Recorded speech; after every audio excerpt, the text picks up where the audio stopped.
At ayun na nga guys, gagawa kami ng pinsan ko ng halo-halo. Dito lang sa kanilang bahay. Location, barangay. Okay, una, syempre kailangan natin ng baso. Ilalagay dito sa loob. Tama ba? Hindi ka. Mali. Okay, lagay mo lang yung yelo dyan. So, unahin natin ang saging. Oh.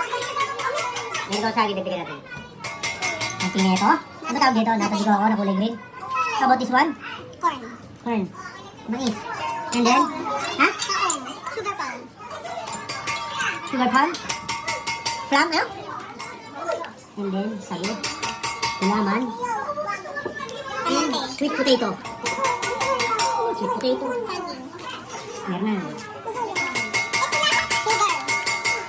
Sugar.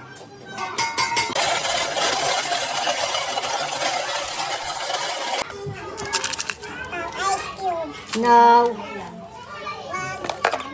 And then? Yun naman. Ano yung kasukan? Yeah.